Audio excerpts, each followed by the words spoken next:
Ndinosha miswa kwazo inina maba samakuru iwayo akai tiwanemi haiwa osea norubiza iwo ukuru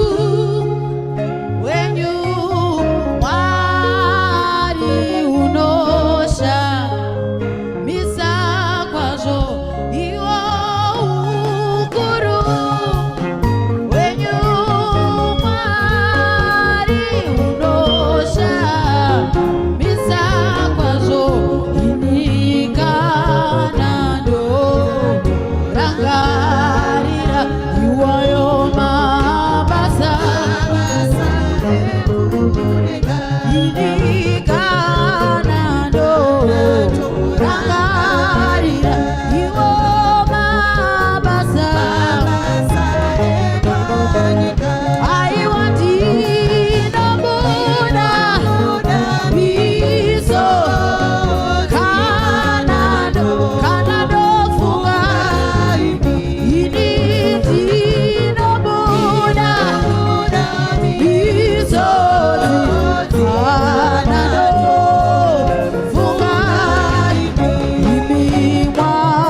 muri zuwa rero rinapenya pauzulu asiwea ukawone paunozo vambana noyeno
Makomborero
moga Jehovah.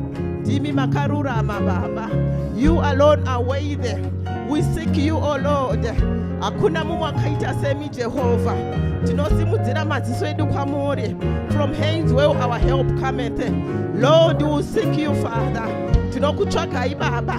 Tinokutsvagai mumuri yedu. Tichakutsvagai mumuri yedu Baba. We will seek you, O Lord. In the mighty name of Jesus. Mwari tinokutendai. Tinokupai mbiri. Nokuti ndimi moga. Ndimi mugere pachigaro chekutonga. For you reign, O Lord, you reign in our lives. You reign in Zimbabwe. You reign in our church. In the mighty name of Jesus. Father, we thank you. We give you praise and honor. In Jesus' name. In Jesus' name. Hallelujah. Hallelujah. Toda kutenda Mwari paswara nasi. Hallelujah. Because this is the day that the Lord has made. Hallelujah. We want to bring our nation before the Lord. Hallelujah. Anzi ngatitsvagei Mwari nokuti ndivo vakasika Zimbabwe. Hallelujah. Hallelujah. Patiri kunyengeterera Zimbabwe toda kuenda kushoko raMwari. Hallelujah. Let's open our Bibles from the 2nd Chronicles 7 verse 14.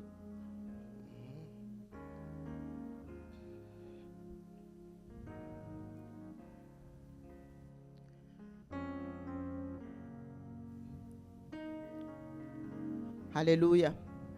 The word reads, if my people who are called by my name will humble themselves and pray and seek my face and turn from their wicked ways, then I will hear from heaven and I will forgive their sins and will heal their land. Hallelujah.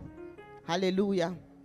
Shoko raMwari rinotaura ranzi tikazvininipisa, if we shall humble ourselves and seek the Lord. Hallelujah. Mwari vachaporesa nyika yedu. Hallelujah. We are the people who are called by his name. Hallelujah. The Christians are the people who are called by his name. Hallelujah.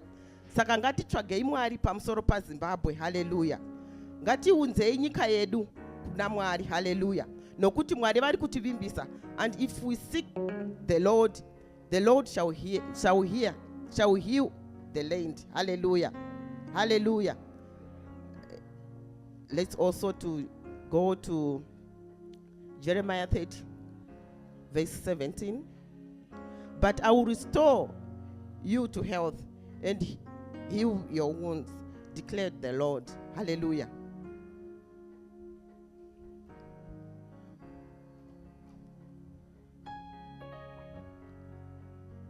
Hallelujah. Nokuti Mwari ndivo in God, that's where our help cometh. Hallelujah. Tariro yedu iri kuna Mwari. Hallelujah. Kuti Zimbabwe iporeswe zvinotoda ivo Mwari. Hallelujah. Nokuti Mwari vanotaura mushoko ravo anzi he's got good plans for us. Hallelujah. He's got good plans for Zimbabwe. Hallelujah. Saka let's just bring our nation before the Lord. Tona matira, even those people on authority. Tona matira kunyangwe ma different sectors. Hallelujah. Kuti Mwari vapindire, Mwari vaporese. Hallelujah. Let's raise our hands and pray for Zimbabwe. Hallelujah. Father, in the mighty name of Jesus. Tinongo kutendai Mwari nokuti muri Mwari vakatendeka. We thank you, O Lord, because you are the Lord who is faithful. You are the Lord who reigns. Father, we come before you, O Lord. We bring Zimbabwe before the throne of grace. Mwari tinotaura kuti tongai mukati mweZimbabwe. Mwari tongai Jehovah. Kunyangwe masectors akasiyana Baba. Tinongozvininipisa Baba nokuti Jehovah, kwamuri ndo kunobva batsiro yedu, kwamuri ndo kunobva simba redu, kwamuri ndo kunobva kuporeswa kweZimbabwe. Father, in the mighty name of Jesus, we speak, oh Lord, a restoration. Restore everything, oh Father. Zvese izvo zvisina kumira zvakanaka, Jehovah, ndimi munogona kuzvirestore Baba, nemuzita raIshe Jesu. Father, we speak, oh Lord, soundness of health, Father. Kunyangwe mu education Mwari, dzorerai izvo zvakajiwa nemuvengi. Kunyangwe ku health Baba, dzorerai izvo zvakajiwa nemuvengi. Kunyangwe mu government Mwari, tinongonamatira salvation yenyu Mwari upon those people in authority, upon our leaders. Father, we pray, oh God, let righteous reign upon them in the mighty name of Jesus. Let them reign with fear and trembling in the mighty name of Jesus. Ngavatonge nekutya Baba, ngavatonge nekukutya Jehovah, nemuzita raIshe Jesu. Vese vari in authority Baba, kugona kwenyu Mwari ngakuuye pamusoro pavo, urighteous wenyu Mwari ngakuuye pamusoro pavo, nemuzita raIshe Jesu Kristo. Father, we pray, oh God, that you are the Lord who heals. Mwari poresai Baba, poresai Jehovah, kunyangwe to our youth Father, tinotaura righteousness yenyu in the mighty name of Jesus. Kunyangwe kuvana vari kutora zvinodhaka Baba, we rebuke that spirit in the mighty name of Jesus. Yes, fight for them. Vachengetedzei Baba, vachengetedzei, varwirei Mwari kubva kumuvengi, varwirei Jehovah kubva kusakarurama, nemuzita raIshe Jesu, in Jesus' name. Hallelujah. Hallelujah. We want to pray for our church. Hallelujah. Toda kuti Mwari vave ndivo vanovaka kereke Yeshua Love Covenant. Hallelujah. Toda kungoona matira kunyangwe pastors vese vari kusangana at this day. Let's just pray for God's intervention. Toti Mwari isai chimwe chinhu chitsva pamusoro peYeshua Love Covenant. Hallelujah. Kunyangwe for every leader, tongoti Mwari isai ruoko rwenyu, tambanudzai ruoko rwenyu, titaure kuporeswa, titaure kuchengetedzwa, kunyangwe kumafundisi vedu, kunyangwe kumadikoni vedu, tongoti Mwari zviratidzei, in Jesus' name. Father, in the mighty name of Jesus, toda kunamatira Yeshua Love Covenants, the church which you've chosen, Father.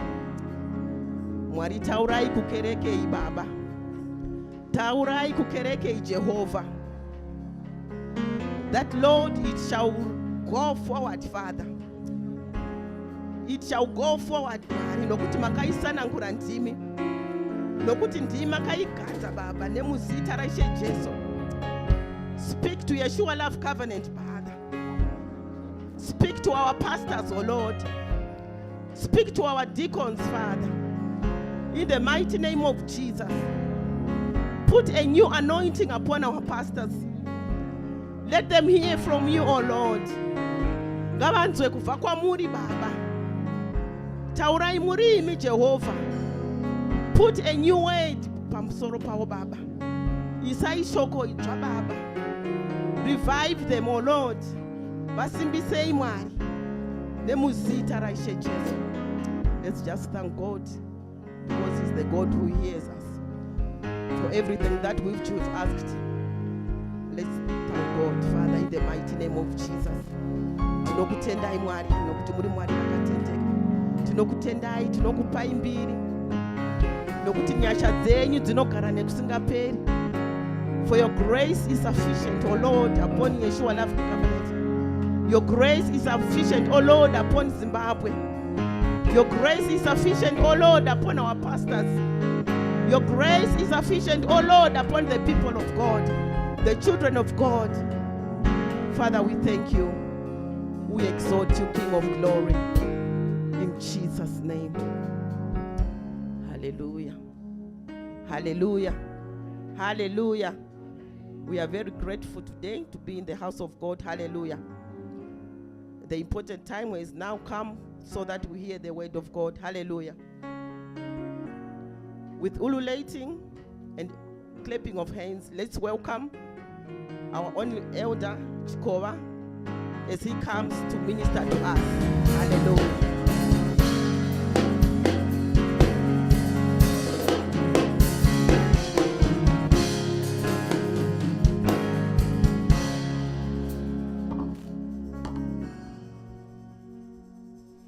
Hallelujah. Tinotenda Mwari mangwanana ano vari pano nesu. Amen. Vari muimba ino. Amen. Toda kuenderera mberi. We want to continue acknowledging ukuru hwavo. His greatness. Ndisati ndatanga mharidzo pane kambo kandoda kuti vachivandikwa vatiridzire timboteerera nokuti ndiko kari kufoma foundation yedzidziso yedu yanhasi. There is a song that I want us to sing together with Elder No, Chimandikwa. he is going to play. He's going to play the song for us. Yes, we are just listening. Tiri kungoteerera, We are not participating in the singing. hatisi kupinda mukuimba.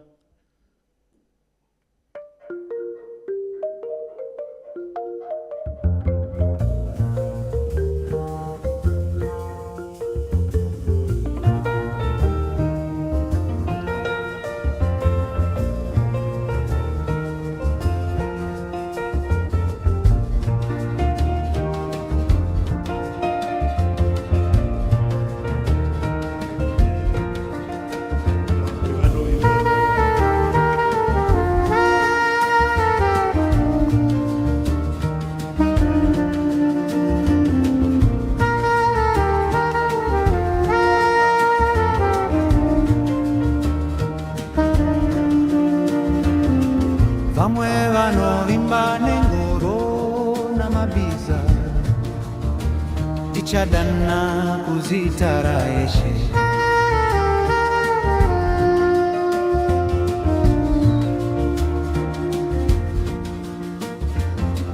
vamwe vanovimba nengoro vamwe namabiza tichadana kuzitara Jesu.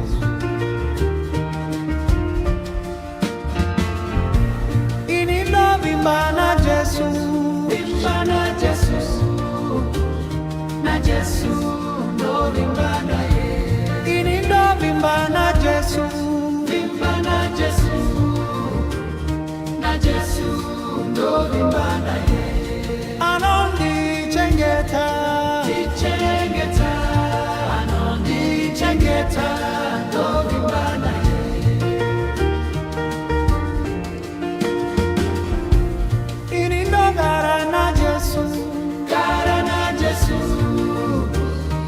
Jesu, no garana ye.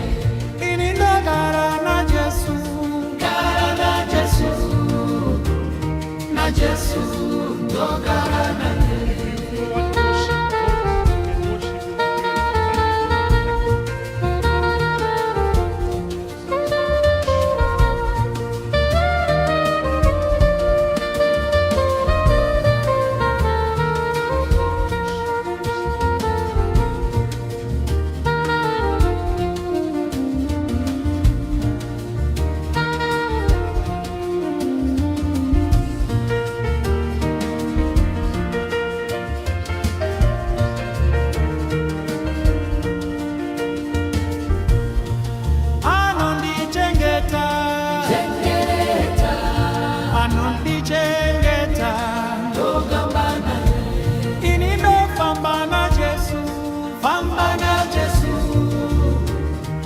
Jesu, no fambana. Ini no fambana Jesu, fambana Jesu. Na Jesu, no fambana.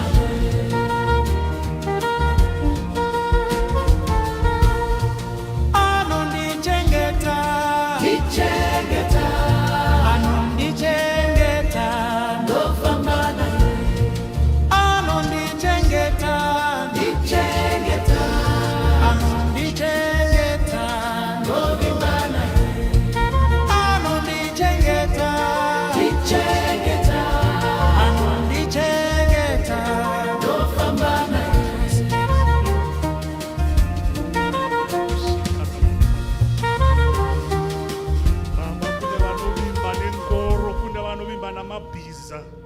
Asi isu ishe tichadana kuzita renyu Jesu, tichadana kuzita renyu Jesu. Oh, radana boshika la la la la la la boshika la la la la boshika la la la la boshika la la la la. Father, we worship you, Lord.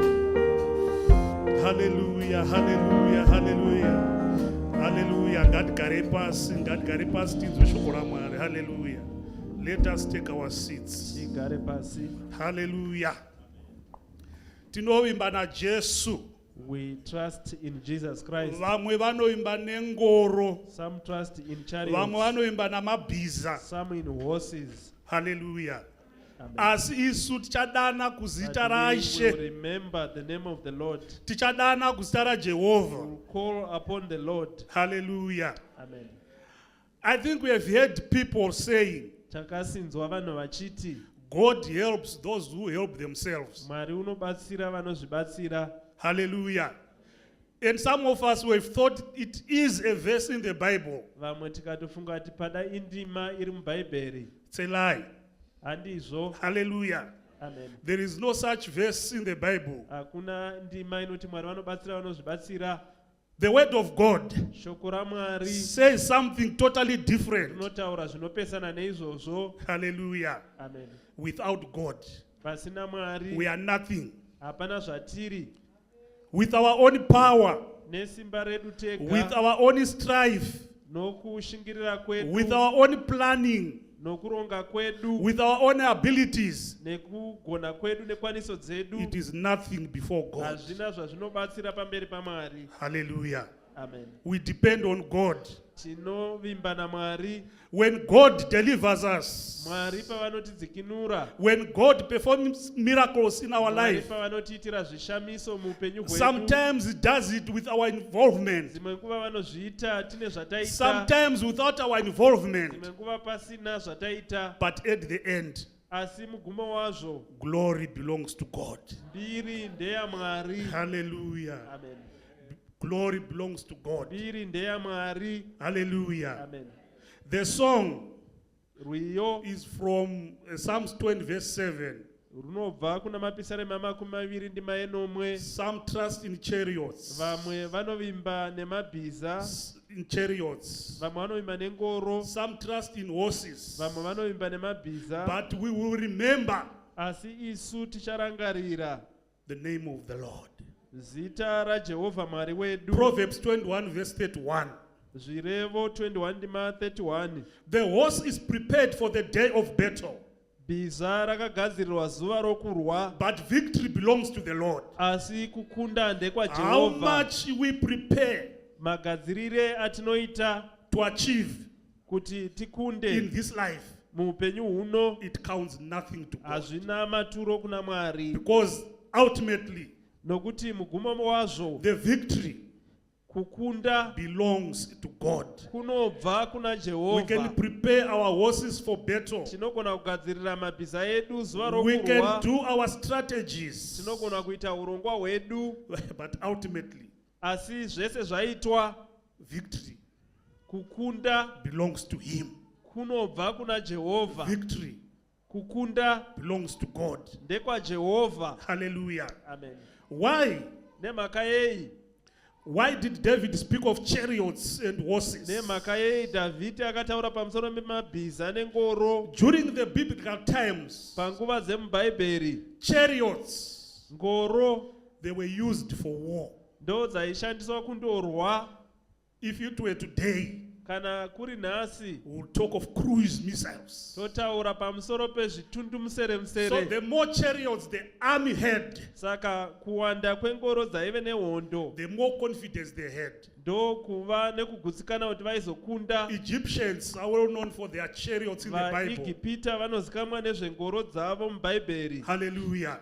Amen. The Assyrians were known for their chariots too. VaSiria vaizikamwa nezvengoro The dzavo. Philistines were known for their horses. VaFiristia vaizikamwa nemabhiza avo. So they trusted in these things Vaivimba nezvinhu izvi to get victory. kuti vachakunda nazvo. Hallelujah. Amen.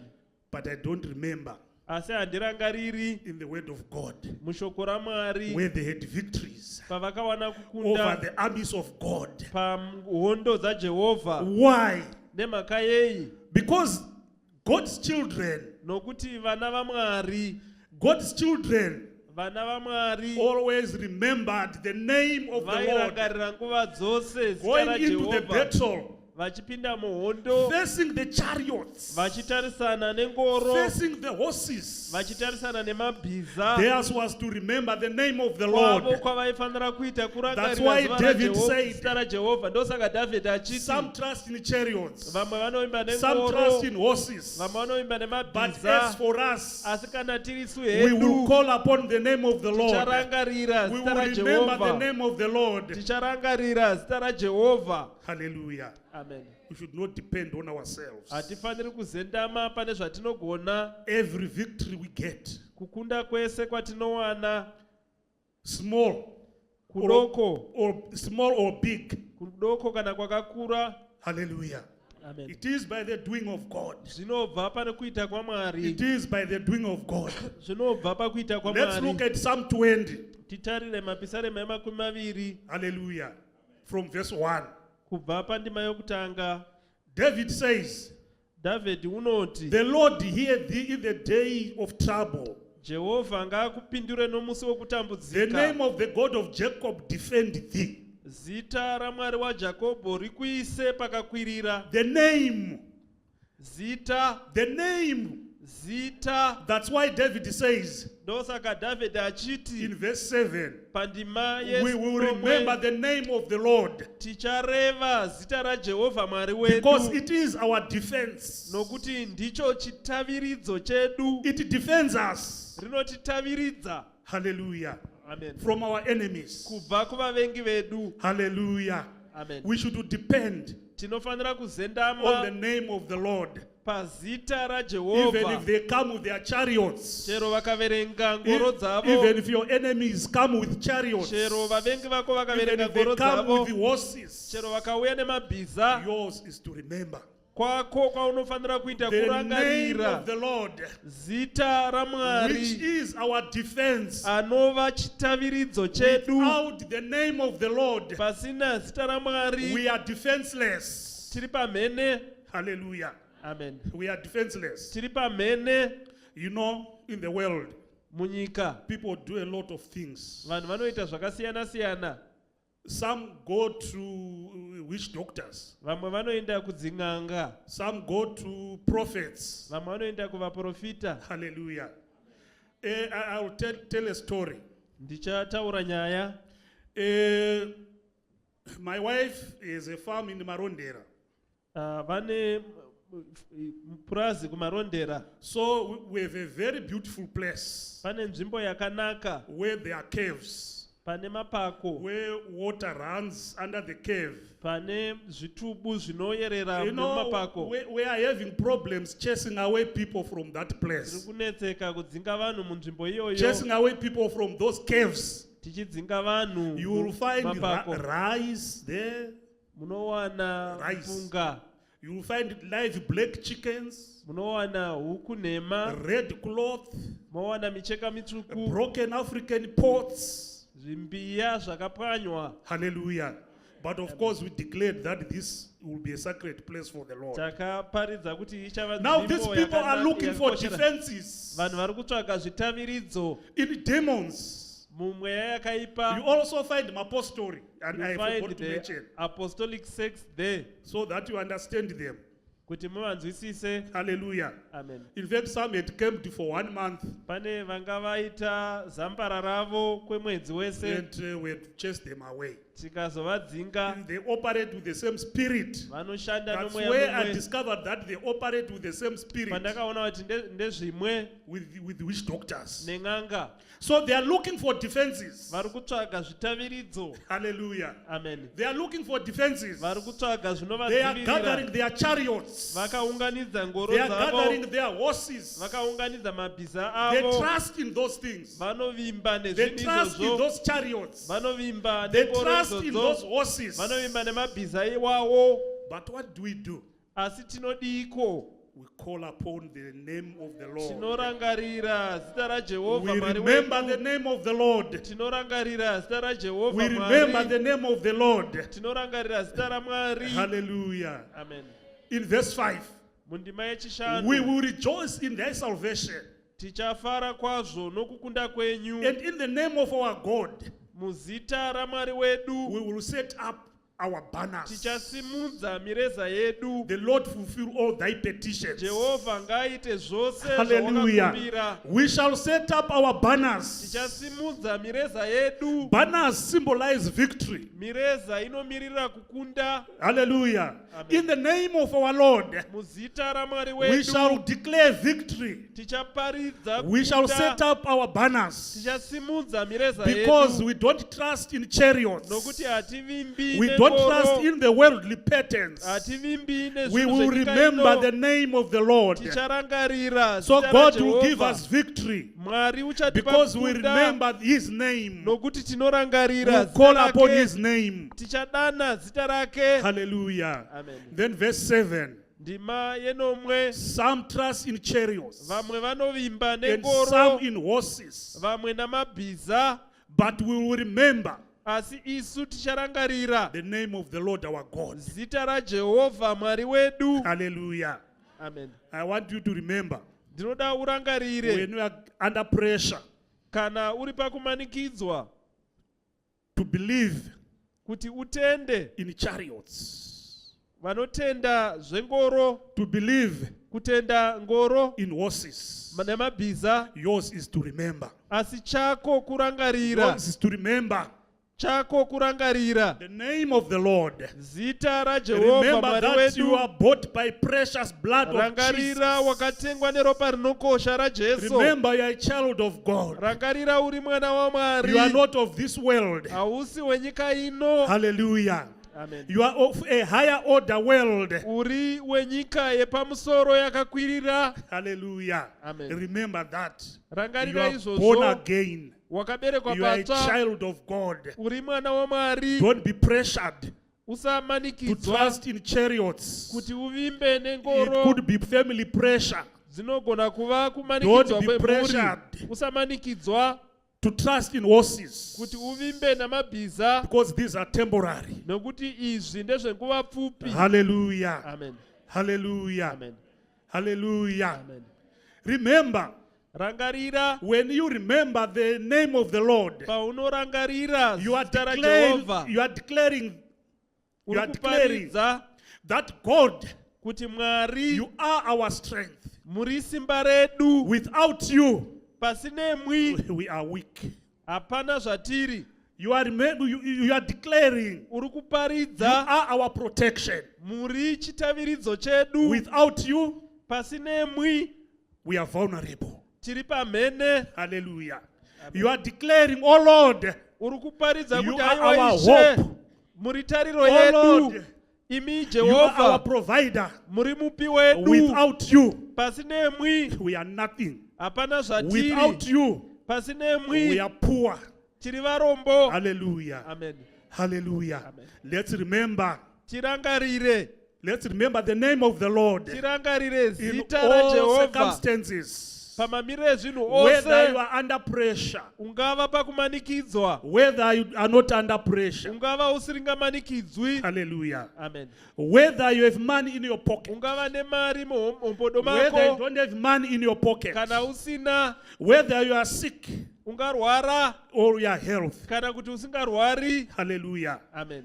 Remember the name of the Lord. Rangarira zita Do raJehovha. not let anything give you pressure Usamanikidzwa chero nechii. to believe in chariots, Kuti utende mungoro. to believe in Kuti horses, utende to mumabhiza. believe in worldly solutions Kuti utende mudavidzo dzenyika ino which exclude God. dzinobvisa Mwari. Don't be under pressure. Usamanikidzwa Always nguva dzose. remember Rangarira the name of the Lord, zita raJehovha. because Nokuti without God pasina Mwari we can do nothing. We can do hapana nothing. zvatinogona kuita zvachose. Without God Pasina we Mwari can do nothing. hapana John 15 zvatingaita. verse 5. Johane 15 ndima yechishanu. I am the vine, Ndiri you are muzambiringa. the branches. Imi muri mabazi. He who abides in me Uyo unogara mandiri. and I in him Ini ndiri maari. bears much fruit. Uchabereka zvibereko zvizhinji. For without me Nokuti kusineni you can do nothing. hapana zvamungaita. Hallelujah.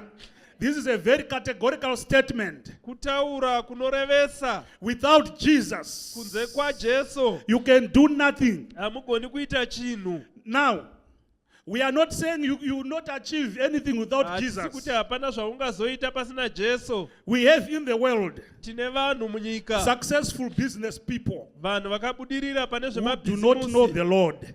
Vasingazivi We Jehovah. have inventors of technology Tine vanhu vanoparura zvinhu who do zvenjere. not know the Lord. Vasingazivi Jehovah. Hallelujah. Amen. We have very educated people Tine vanhu vakadzidza kwazvo who have kwazvo. achieved in those areas, Vakabudirira munzvimbo dzavo. but who do not know God. Vasingazivi Mwari. Hallelujah. Amen. I'm not saying people who do not have Christ do not achieve. Handisi kuti vanhu vasina Kristu hapana zvavangakwanisa But kuita. before God, Asi pamberi it paMwari is nothing. hazvina If maturo they depend kana on those vachizembera achievements, pakubudirira ikoko because they are outside God, nokuti zviri kunze they do kwaMwari not give glory hazvipimbiri to God. kuna Mwari. As long as it does not give glory to Kana God, zvisingapimbiri kuna it's Mwari nothing. hazvina maturo. Hallelujah. Hallelujah. Jesus Jesu was speaking, wakanga achitaura. and I've said it's a total statement. Ndati kutaura kunorevesa. For without Jesus, Kunze kwaJesu you can do nothing. hamugoni kuita chinhu. Just think about it. Chimbozvifunga.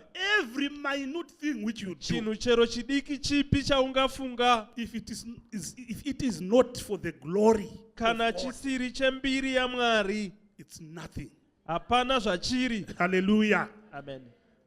We also see in Psalms 127 verse 1, Tinoonawo kuna mapisarema 127 ndima yokutanga. unless the Lord builds the house, Kana Jehovha vakasavaka imba, they labor in vain that build it. vavaki vanovaka pasina. Unless the Lord keeps the city, Kana Jehovha vakasarinda guta, the watchman worketh but in vain. vanorinda pasina. Unless the Lord, Kana Jehovha vasipo, unless the Lord, kana Jehovha asiri Jehovha, unless the Lord, kana vasiri Jehovha, we can build things. tinogona kuvaka zvinhu, We can try to protect tinogona things. kuzama kuchengetedza zvinhu, But asi unless kana Jehovha vasipo, the Lord, unless kana Jehovha we are doing it in tiri vain, kuzviitira pasina, it's vanity. zvisina maturo. If you exclude God, Kana ukabvisa Mwari it's vanity. hazvina maturo. Proverbs 19 verse 21. Zvirevo 19 ndima ye21. Many plans are in a man's heart, Mwoyo wemunhu unofunga zvakawanda, but it is the Lord's purpose that prevails. asi zvinodiwa naJehovha Hallelujah. ndozvichamira. I like this one. Ndinofarira You know, izvi. we think of a lot of things. Tinofunga zvinhu zvakawanda. I want to do this. Ndinoda kuita ichi, I want to do this. ndinoda kuita icho. That is the plans of our heart. Ndo kufunga kwemwoyo But yedu. if it is out of the purpose of Asi God, kana zvisiri maringe nezano raMwari, it is in vain. hazvina maturo. Because it Nokuti is the Lord's purpose that will prevail. nokuti zvinodiwa naJehovha ndo zvichamira. Saka pamifungo yedu nezvatoda kuronga nezvatoda kuita, So in all the things that we plan and we want to do, zvinobudirira chete those that will succeed ndo zvinenge zvichisevha chinangwa chaMwari. are those that serve the purpose of God. Hallelujah. Amen. Zvine chinangwa chaMwari Those mukati that are in line with the purpose of God, ndo zvinobudirira. those will succeed. We can do nothing Hapana chatinogona kuita without God. pasina Mwari. We can try to be clever Tinogona kuzama in kuchenjera our cleverness, muuchenjeri hwedu, in our achievements. mukubudirira If kwedu. there is no God, Kana pasina Mwari, if the purpose of God is not located in those kana plans, zvinodiwa naMwari zvisimo muurongwa ihwohwo, all is vanity. zvese hazvina maturo. Hallelujah. Amen. All is vanity. Zvese hazvina maturo. James 1 verse 17. James 1 verse 17. Jakubo wekutanga ndima ye10 Every nenomwe. good gift and every perfect gift is from above Zvipo zvese zvakanaka zvinobva kumusoro, and cometh down from the Father of lights, zvinobva kuna Baba vezviedza, with whom is no variableness, vasina kushanduka, neither shadow kana mumvuri of turning. wokushanduka. Hallelujah. So James also emphasizes the point that Jakobho anotsinidzira whatever good thing, good gift, zvinhu zvose zvakanaka, good possession zvipiwa zvose zvakanaka which we have, zvaunazvo it came from above. zvakabva kumusoro. Hallelujah. It came from above. Zvakabva kumusoro. Your education came from him. Kudzidza kwako kwakabva kwaari. Your health, Utano hwako, if you are enjoying good health, kana une utano hwakanaka, that good health comes from utano God. ihwohwo hunobva kuna Mwari. Your opportunities, Mikana yako they come from God.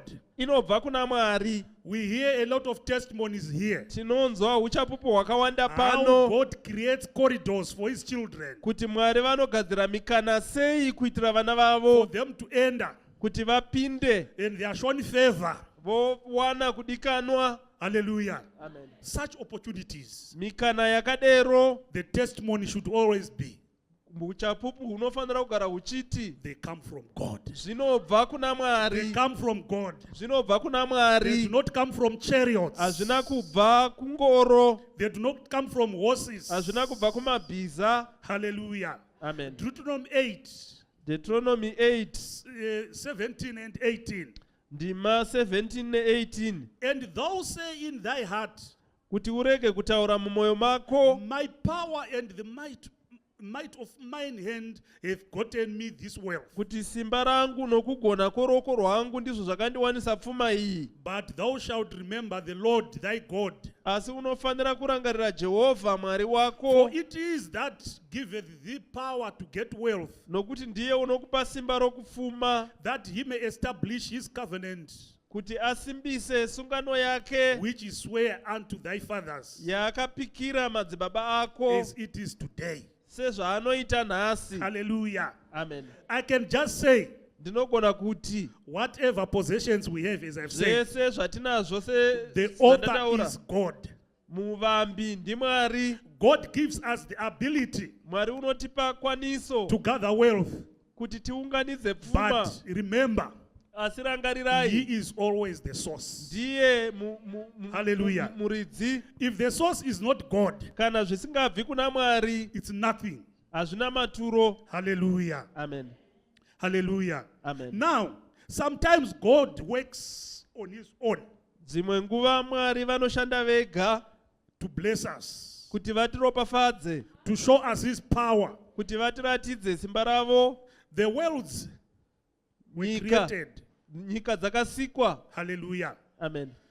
No, sometimes I watch videos and pictures Ndinoona mavhidhiyo nemifananidzo of the view of the earth yekuoneka kwenyika, from space kana uri muchadenga, or from the moon. kana kuti uri pamwedzi. I think early this year, Kutanga kwegore, some American astronauts vamwe vanoita zvezvitundumuseresere flew past the moon vakadarika and nepamwedzi, they went over the other side of the moon, which we don't even see. vakaenda rimwe divi racho ratisingaoni.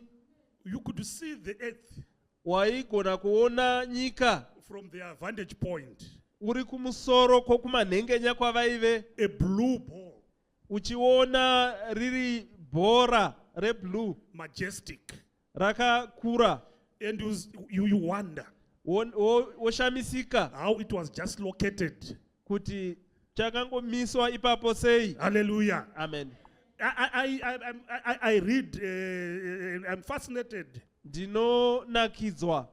You see, I also read that the earth, Ndakaverengawo of kuti course, nyika it spins on its orbit, inotenderera but it also circulates the sun.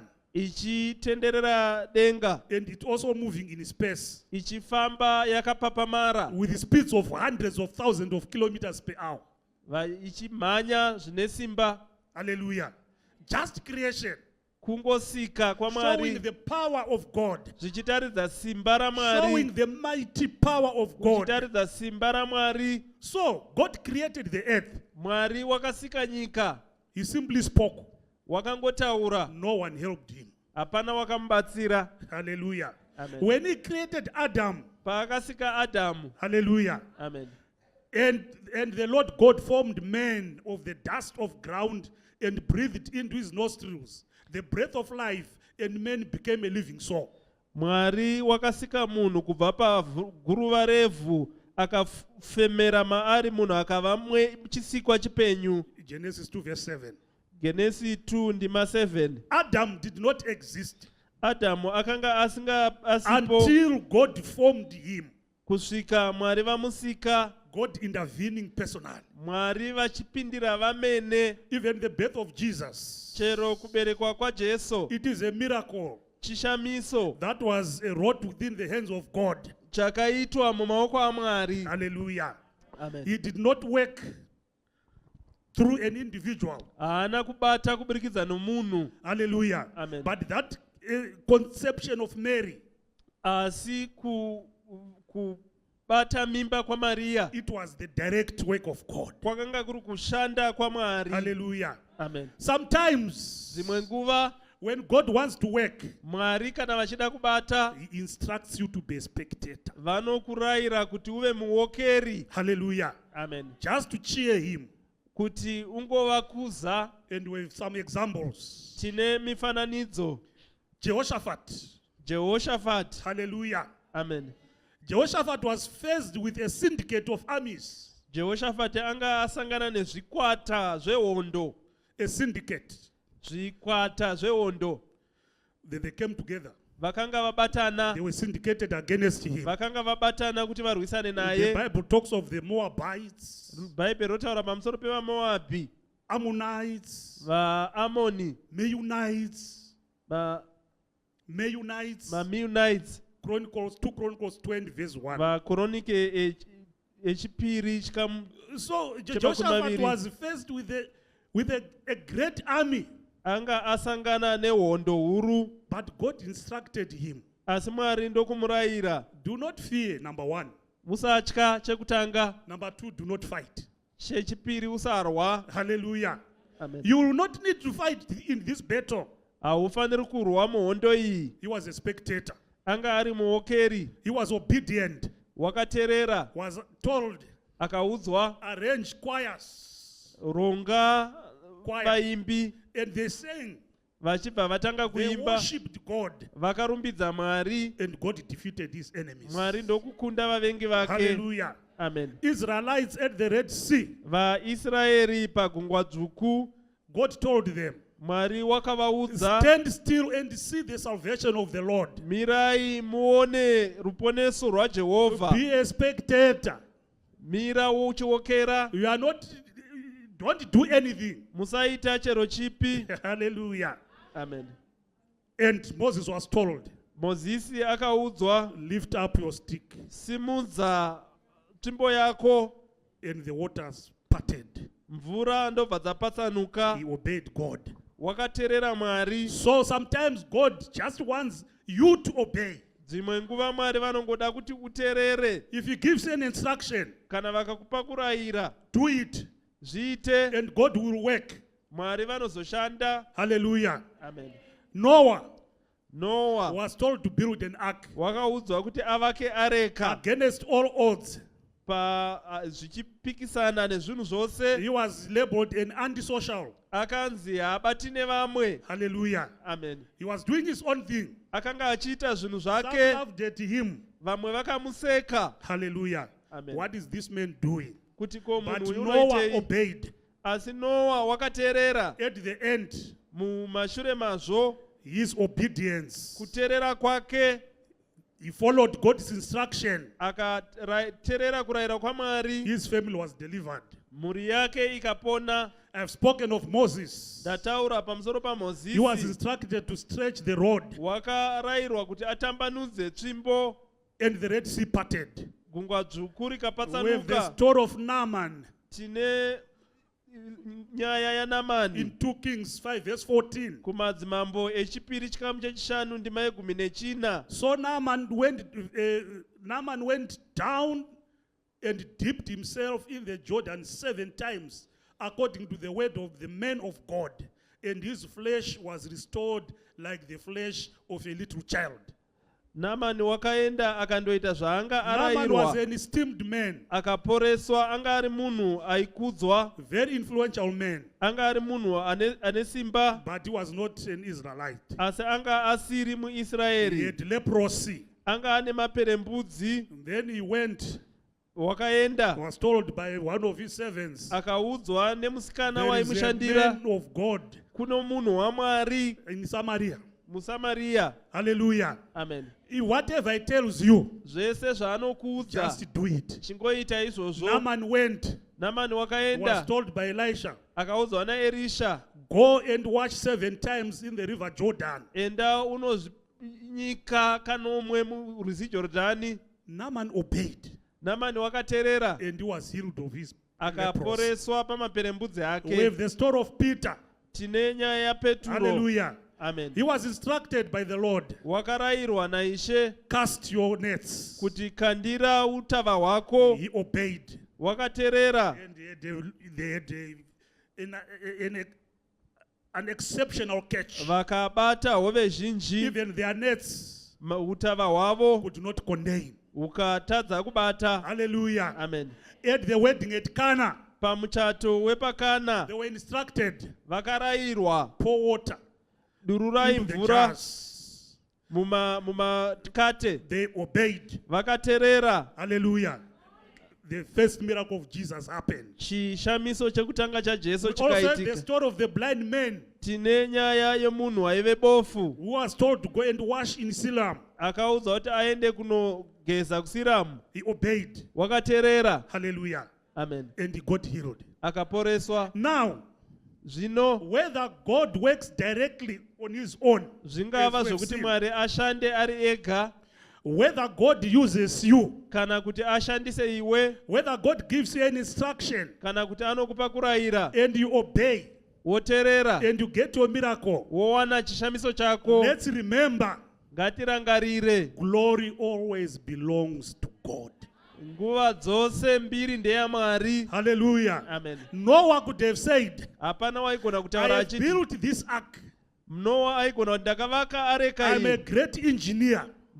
ndiri mhizha, I'm a great carpenter. ndinogona kuvaka. Hallelujah. Amen. He could walk proudly. Aigona kufamba And he achizvitutumadza, had all the reasons. aive nezvikonzero zvese. Hallelujah. Amen. God just gave me the measurements. Mwari vakangondipa I'm kukura an kwacho. intelligent person. Ndiri munhu And wakachenjera, because of just instructions on paper, nekuda kwekungoteerera zvakanyorwa zvoga. here is my ark. Tarira zvaikaita areka yangu. No. Kwete, Noah Noa looked beyond his artistry, akatarira zvaidarika beyond his umhizha hwake, engineering feat. zvaidarika kugona kwake. He received deliverance. Wakagamuchira He dzikinuro. obeyed God. Wakateerera He Mwari, gave glory to God. akapa mbiri kuna He Mwari. saw God Wakaona in the Mwari construction of the ark. pakuvakwa kweareka. He obeyed Wakateerera and gave glory to God.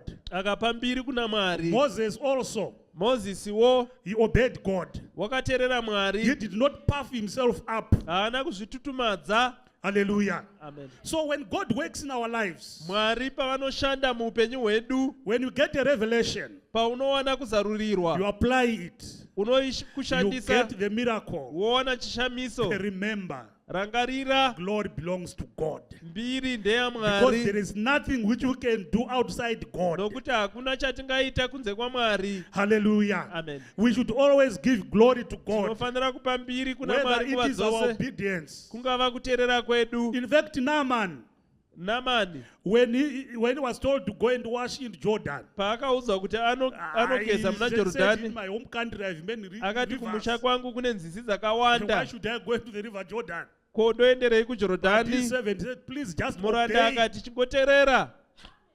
Hallelujah. Amen. And he got his healing Akawana kuporeswa kwake, because glory belongs to God. nokuti mbiri ndeyaMwari. Hallelujah. Amen. What we should also remember, Zvatinofanira kurangarirawo, we are nothing hapana zvatiri without God. pasina Mwari. We are inherently weak. Tine hutera nguva dzose. Hallelujah. Amen. Let's read Isaiah 41 verse 14. Tiverenge Isaya 41 ndima 14. Fear not, you worm Jacob, Usatya iwe honye Jakubo, you men of Israel. imi vana vaIsraeri, I will help you, ndichakubatsirai. says the Lord and your Redeemer, the Holy One of Israel. Ndo zvinotaura Jehovha, mudzikinuri wenyu, mutsvene waIsraeri. Without God, Pasina Mwari we are like a worm. tiri honye. Hallelujah. Amen. When we grew up, we used to catch the worms to use as baits for fishing. Pataikura taibata honye kuti tishandise kundoredza. It is defenseless. Haina simba. Hallelujah. Amen. You do whatever you want with it. You can crush it, Unoita pierce it. zvaunoda nayo, unogona kuibaya, unogona kuitswanya. So a worm is weak, Honye haina simba, vulnerable, defenseless. haina It zvainogona kuita cannot kuzvibatsira, protect itself. haigoni kuzvibatsira. That is what we are Ndo zvatiri without God. pasina Mwari. Hallelujah. Amen. That's what we are. Ndo zvatiri. But in verse 15, Pandima ye15. hallelujah. If you can read verse 15. Tarira, ndakakuita mupuro mutsva unopinza, una meno, uchapura makomo nokuaputsa-putsa, uchaita zvikomo zvive sehundi. Hallelujah. Amen. In the next verse, Mundima God inotevera, promises the different situation of Israel. Mwari anovimbisa mamiriro ezvinhu akasiyana It says, aIsraeri. I'll make you a thrashing sledge Anoti ndichakuita mupuro mutsva from a worm kubva pakuva honye to a thrashing sledge. kuinda pakuva mupuro mutsva. What a transformation. Shanduko yakadii. Why? Nemhaka yei? Because Israel Nokuti Israeri started to depend on God. yakatanga kuvimba naMwari. So whether we are weak Tingava tine utera without Him, tisinaye, but if we profess asi kana tikapupura His mighty hand in our lives, ruoko rwake rune if we simba muupenyu acknowledge hwedu, Him, kana tikamubvuma, He changes our situation. anoshandura mamiriro ezvinhu He edu, turns us from being worms anotibvisa pakuva to honye a threshing sledge. kusvika pakuva mupuro mutsva. Hallelujah. Amen. Yes, mpromucha. Just imagine the transformation. Timbofunga mashanduko yacho. God says, Mwari vanoti, well, it is said in 2 Corinthians 12 verse 9, zvinonzi Paul kuna says, vakorinde vechipiri my grace, 12:9, my grace is sufficient for you, nyasha dzangu dzakakukwanirai, for my strength is made perfect in weakness. nokuti simba rangu rinoonekwa muutera hwenyu. If we trust in God, Kana tichivimba naMwari, however weak we are, zvisinei noutera hwedu, God will change our situation Mwari vanozoshandura mamiriro ezvinhu edu from being vulnerable kubva pakuva pamhene to being aggressive, kuenda pakuva nesimba, to being useful. kuinda pakuva nekubatsira. Hallelujah. Amen. So our confidence in God, Saka kugutsikana kwedu muna we Mwari, must keep our confidence in God. ngatichengete kugutsikana We must kwedu. have confidence in God. Tinofanira kuva nokugutsikana muna Mwari. That's why Ndo chikonzero. Psalms 20 verse 7 Mapisarema 20 ndima 7 says some trust in chariots inoti vamwe vanovimba and some in nengoro, horses, vamwe nemabhiza, but we will remember the name of the Lord our God. asi isu tichareva zita This raJehovha shows Mwari wedu. confidence in God. Zvinotaridza kuvimba naMwari. In this day, Muzuva rino our chariots and horses ngoro dzedu namabhiza are different, akasiyana, and we tend to depend on them. tinovimba nazvo. Some depend on their degrees. Vamwe vanovimba nemadhigiri Some avo, depend on their wealth. vamwe vanovimba neupfumi hwavo, Some depend on political vamwe influence, vanovimba nekuzivana on nevematongerwe, political connections. nevavanozivana navo vari mune Some depend zvematongerwe, on business connections. vamwe vanovimba nevanhu vanoziva Some depend on mumabhizimusi, technology. vamwe vanovimba nezveruzivo, Others depend on their experience. vamwe vanovimba nezvavanogona zvavakasangana nazvo. Hallelujah. Amen. Get me right. Ndinzwisise, These things are not wrong. zvinhu izvi hazvina kushata. Hallelujah. Amen. But the danger is trusting in them. Asi dambudziko nderekuvimba nazvo. Hallelujah. Amen. Some may even trust in their health. Vamwe vanovimba neutano hwavo. Just imagine what happened with the COVID-19. Chimbofunga zvakaitika neCovid-19. Everyone was hiding. Munhu wese anga akavanda. Hallelujah. Amen. So we should not trust even in our health. hatifaniri kutombovimba chero neutano hwedu. Some trusted in wealth. Vamwe vakavimba neupfumi. For those of us who were already working 2008, you know, Vakashanda muna 2008 munozviziva. you sleep today Munorara nhasi. with 1 quintillion in your bank. Mune mazazanana emari. And tomorrow, Mangwana. we are told 16 zeros have been removed. Moudzwa kuti mazero So abhururuka. you were trusting in your quintillions, Wanga uchivimba but they nemazazanana. will be reduced to dollars. Asi yava shoma. So we cannot trust on wealth. Hatigoni kuvimba neupfumi. Hallelujah. Amen. I shall comment on political influence, Handichatauri nezvematongerwe, vanozivana nezvematongerwe, business connections.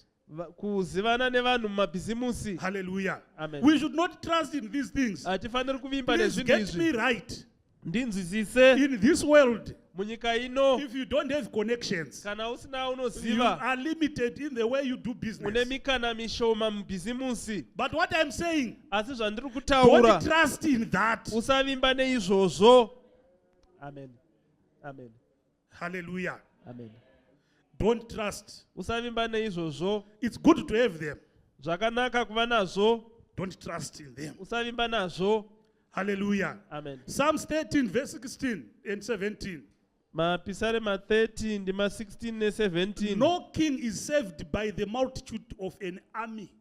A mighty man is not delivered by great strength. Hakuna mambo unodzikinurwa nesimba rake guru kana kukura kwehondo yake. A horse is a vain hope of safety. Bhiza hachisi chinhu chokuvimba nacho kuti uchengetedzeke. Neither shall it deliver any by its great strength. Hachigoni kudzikinura munhu nesimba racho. Hallelujah. Amen. We should not trust in horses. Hatifaniri kuvimba nemabhiza Even in our armies. chero muhondo dzedu. Hallelujah. Amen. Because these do not last. Nokuti izvi hazvigari. Hallelujah. So whatever we do, Zvese zvatinoita, whatever successes we achieve, zvese zvatinobudirira whatever pazviri, victory we achieve, kukunda kwese we kwatinosangana must nako, point it back to God. tinofanira kuzvidzorera zvese kuna Mwari. Mbiri ngaipiwe Mwari. Let all the glory be to God. Ngatirangarire zita Let us raJehovah. remember the name of the Lord. Hallelujah. Amen. Joseph became prime minister of Egypt. Josefa wakava mutungamiri weIgipita. Yet he said in Genesis 41 verse 16, Asi unoti kuna Genesi 41 ndima it 16. is not in me. Hazvisi mandiri. God shall give Pharaoh answer of peace. Mwari ndiye angapa Farao dudziro yorugare. He knew Waiziva where he had been elevated to. kwaakanga asimudzirwa kusvika. It was not by his own doing. Zvakanga zvisiri zvokugona kwake. He refused Wakaramba to take the glory. kutora mbiri. He gave glory to God. Wakapa mbiri kuna He Mwari. remembered the name of the Lord. Wakarangarira zita raJehovha. Hallelujah. Amen. David defeated Goliath. Dhavhidhi wakakunda Goriati. Hallelujah. Yet he declared, Asi unoparidza 1 Samuel 17 verse 47, kuna Samueri wekutanga ndima 7 chikamu 17 ndima 47. the battle Hondo is the Lord's. ndeyaJehovha. Hallelujah. Amen. Hallelujah. Amen. He had killed Goliath, Wanga auraya Goriati. cut his head for a trophy. Ndokucheka musoro wake kuti chive chinhu chinotaridza kukunda hondo. He did not say it was by my cunning. Haana kuti umhizha hwangu. It was because I had experience looking after the sheep. Haisi nyaya yekuti ndakadzidzira ndichichengeta makwai. No. Kwete. He just said the battle Akati hondo is the Lord's. ndeyaJehovha. He remembered the name of the Lord. Wakarangarira zita raJehovha. We look at Paul, Totarira Pauro. 1 Corinthians 3, VaKorinde vekutanga chikamu chechitatu verse 6. ndima yechitanhatu. Paul planted, Pauro wakadyara, Apollos watered. Aporosi wakadiridza. He planted Paul. Pauro wakadyara, He planted the church. wakadyara kereke. Apollos Aporo groomed them, wakavadzidzisa, wakavarera, taught them the word of God. akavadzidzisa shoko raMwari. But you know what Paul said? Unoziva zvinotaurwa naPauro, God gave the increase. asi Mwari wakameresa. Hallelujah. Amen. He was giving glory to God. Wakanga achipa mbiri kuna They Mwari, had done their part. vakanga vaita chikamu But chavo, glory asi mbiri was returned to God. yakadzorerwa kuna Mwari. Hallelujah. Amen. So in whatever we achieve, Mune zvese zvatinokunda let's pamazviri, give glory to God. ngatipe mbiri kuna Mwari. Hallelujah. Amen. Jeremiah 9, verse 23. Jeremiah 9:23. Thus says the Lord, let not the wise man boast in his wisdom. Let not the mighty man boast in his might. Let not the rich man boast in his riches. Zvanzi naJehovha, munhu wakachenjera ngaarege kuzvirumbidza pamusoro pouchenjeri hwake, nomunhu wesimba ngaarege kuzvirumbidza pamusoro pesimba rake. We must return glory to God. Tinofanira kudzorera mbiri kuna Mwari. 1 Corinthians 1:31. VaKorinde vekutanga chikamu chekutanga ndima 31. He who glories, let him glory in the Lord. Uyo unozvikudza ngaazvikudze muna Jehovha. Hallelujah. Psalm 115 verse 1. Mapisarema 115 ndima yokutanga. Not unto us, O Lord, not unto us, but to your name give glory. Kwete kwatiri Mwari, asi kuzita renyu ngakupiwe mbiri. So in whatever we do, Mune zvose zvatinoita, whatever we achieve, zvese zvatinobudirira it pazviri, is not by our power. hazviitwi nesimba redu. It is the Lord's work. Zvino ibasa raJehovha. Every success, Kubudirira kwese, every victory, kukunda kwese, every blessing chikomborero chese should point back to God. chinofanira kudondeka chakatarira kuna Mwari. Hallelujah. Amen. Hallelujah. Amen. It should point to God. Chinofanira kutendeka kuna Mwari. We should give God the glory. Tinofanira kupa Mwari mbiri. There are two errors which Christians make. Pane mhosho mbiri dzinoitwa nevaKristu. The first error, Chekutanga, we believe that we can succeed without God. tinofunga kuti tinogona kubudirira pasina Mwari. If you are a Christian, Kana uri muKristu, it's impossible. hazvigoneki. Hallelujah. Amen. You cannot succeed outside the will of God. Haugoni kubudirira kana Mwari vasingadi. The other error we make Imwe mhosho yatinoita is that believing that obedience ends God's power. ndezvekufunga kuti kuteerera kunotiwanira simba raMwari. We have seen examples of people who obeyed. Takasiona mienzaniso yevanhu vakateerera. We saw Moses at the Red Sea, Takaona Mozisi pagungwa dzvuku the Naaman, naNamani and the others. nevamwe They were Peter, for example. naPeturo They obeyed semucherechedzo vakateerera the instructions. mukuteerera kurayira. Hallelujah. Amen. But Asi through that obedience, nokuteerera ikoko God worked. Mwari ndokushanda. So because we obey, Nokuti tateerera does not mean that the power to achieve is ours. hazvirevi kuti simba rokubudirira rava redu. We are just used as conduits. Tirongoshandiswa The semuhoronga, performance belongs to God. asi basa nderaMwari. We should not make that mistake. Hatifaniri kuita mhosho iyoyo. Hallelujah. Amen. All the glory Mbiri yose belong to God or belongs to God. ndeyaMwari. I say again, Ndinotaurazve, some trust in chariots, vamwe vanovimba nemabhiza Some in nengoro, horses. vamwe nemabhiza, but we will remember the name of the Lord our God. asi ticharangarira zita raJehovha Mwari wedu. So, Naizvozvo, children of God, vana vaMwari, prepare your horse, gadzira bhiza rako, but never trust the horse. asi usavimba nebhiza. Work hard, Shanda nesimba, but trust God. asi vimba naMwari. Study diligently, Verenga zvakanyanya, trust God. uchivimba naMwari. Fight courageously, Irwa zvine kushinga, trust God. uchivimba naMwari. When victory comes, Kana kukunda kwauya, never say, usazoti I did it. ndakazviita. In fact, Zvazviri, it must be God. vanofanira kuva Mwari. Let us stand up. Tisimuke. Hallelujah. Hallelujah. Amen. We want to pray tinoda kunyengetera today. nhasi. First of all, Chekutanga we want to acknowledge God's tinoda power. kubvuma simba raMwari. We want to surrender everything to God. Tinoda kupa zvese kuna Mwari. Whenever we thought Pese pataifunga that we can do it without Him, kuti tinogona kuzviita tisinaye, today, nhasi let us surrender ngatipe to God. zvese kuna Mwari. Hallelujah. Amen. Let us trust Him, Tivimbe naye His protection. nokudzivirira kwake. Let us depend on His provision. Tizembere pakupa kwake.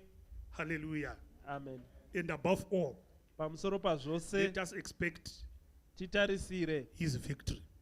kukunda kunobva So we kwaari. want to acknowledge God's power. Tinoda kubvuma simba raMwari. Hallelujah.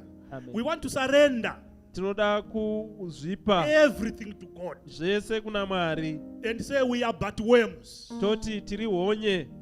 Hallelujah. Amen. God change us, turn us Mwari tishandurei into threshing sledges mutiite mipuro mitsva so that your name can be glorified. kuti zita renyu rikudzwe. Let's seek God's guidance. Titsvage nhungamiro yaMwari. Let's trust in His protection. Tivimbe nokuchengetedza kwake. Hallelujah. Amen. And let us pray.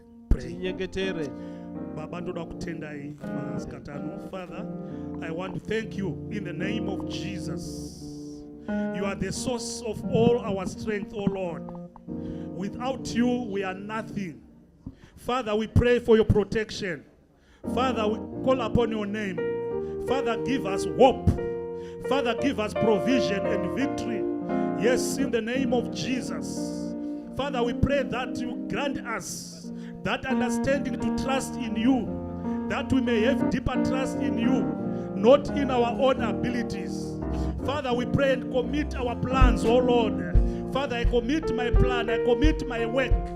In the name of Jesus, I commit my effort, I commit my achievements, oh Lord, into thy hands. Father, I pray that you'll be glorified in all I do, Lord.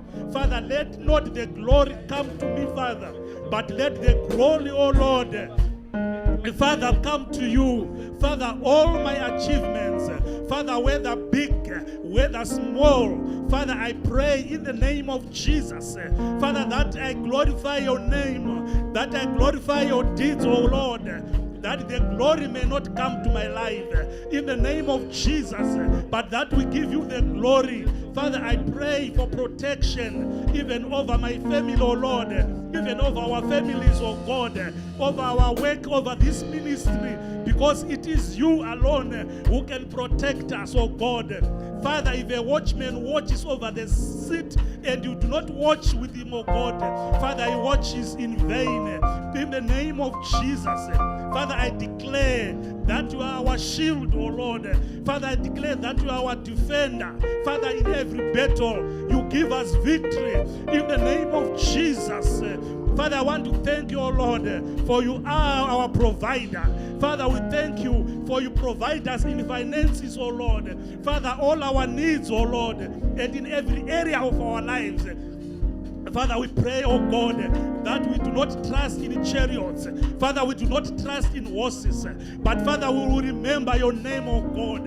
And oh Lord, in all our victories, Father, we give you the glory. Father, we give you the honor in the name of Jesus. Because it can only be you. It can only be you in the name of Jesus.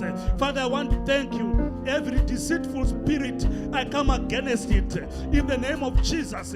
Every spirit which deceives us to think that we are achieving by our own effort, to think that we are achieving by our own power, to think that we are achieving, oh Lord, by our own works, I come against it in the name of Jesus. Father, we give glory to God. Father, for everything we have, for everything we will accomplish, for all the victories we will have, Father, we give glory to God. Father, I want to thank you this afternoon. I want to give you the glory, Lord. I want to give you the honor because you are our God. You are our Father. Father, I want to thank you. Hallelujah.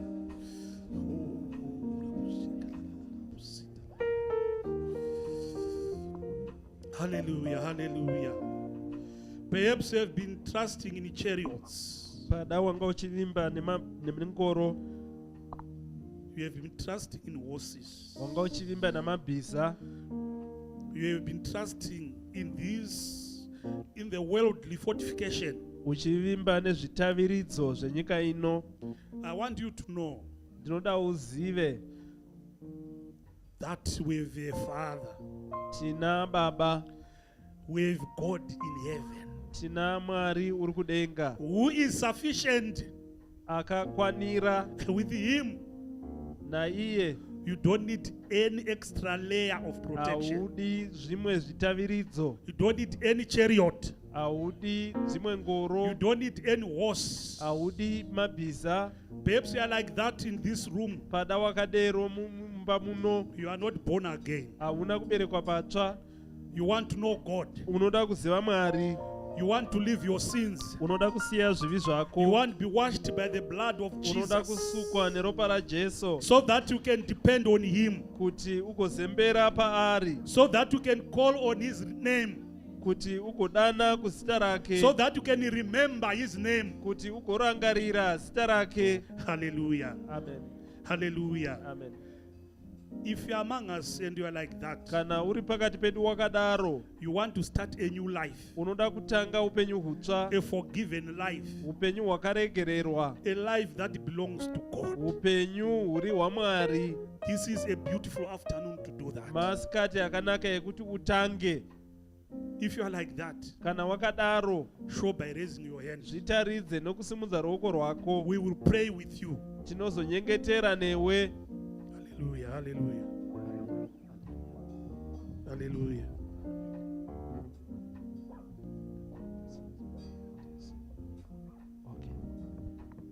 Tinyengetere tese. Munyengetero uyu takaisa ruoko rworubosho pamwoyo tosimudza rworudyi.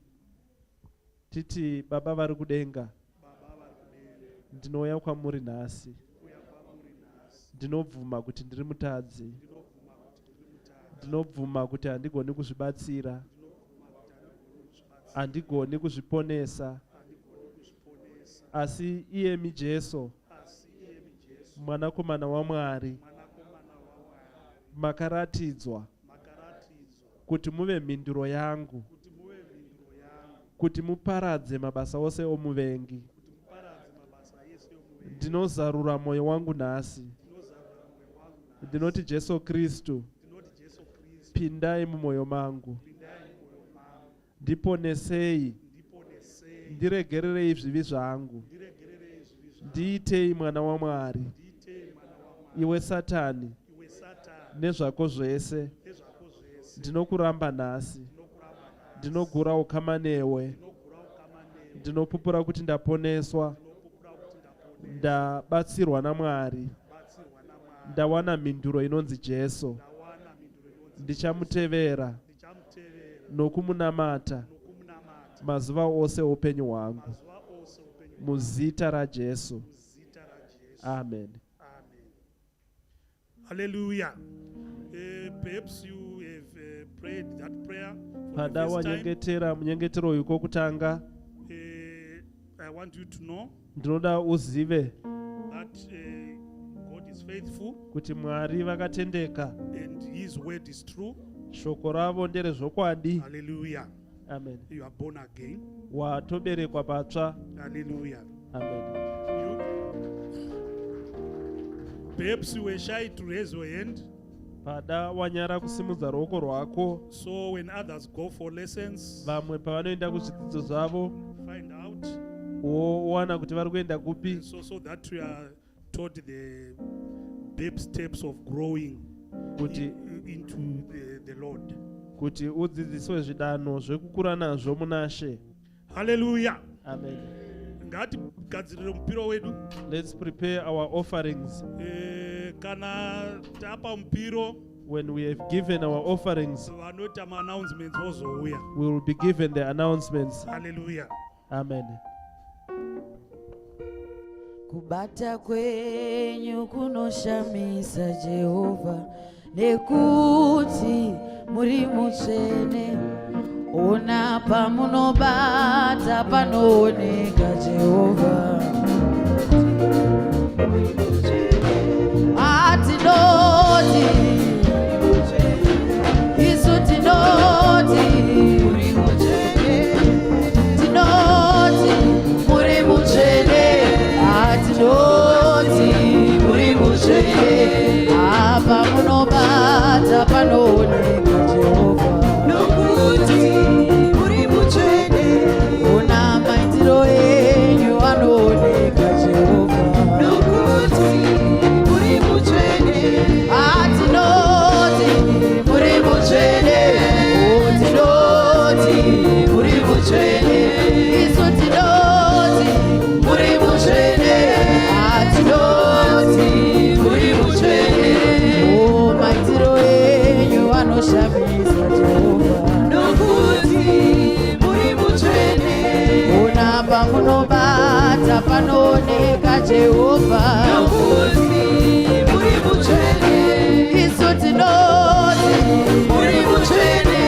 Oh, tinoti muri muchene. Isu tinoti muri muchene. Oh, tinoti muri muchene. Oh, kubata kwenyu kunoshamisa Jehova.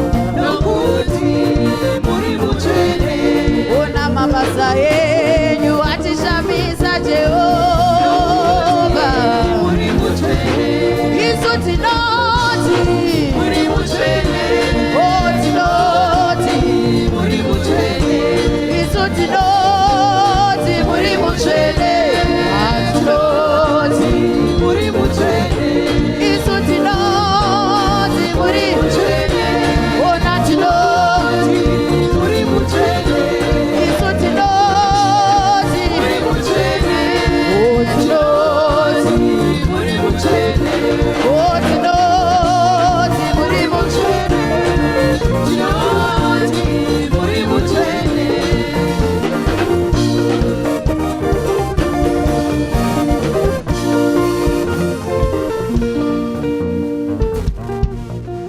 Haleluya, haleluya.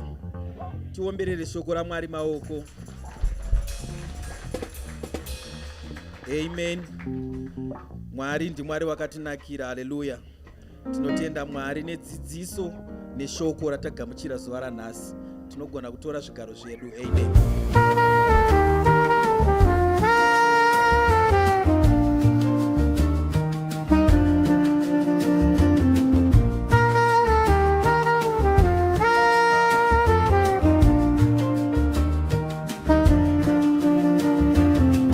Vamwe vanovimba nengoro namabiza, tichadana kuzita Yeshe.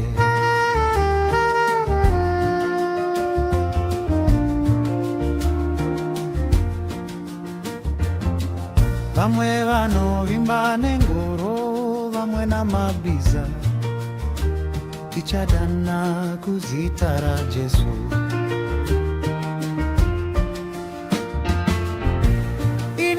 Vimba na Jesu, vimba na Jesu, na Jesu ndo vimba na ye. Ini ndo vimba na Jesu, vimba na Jesu, na Jesu.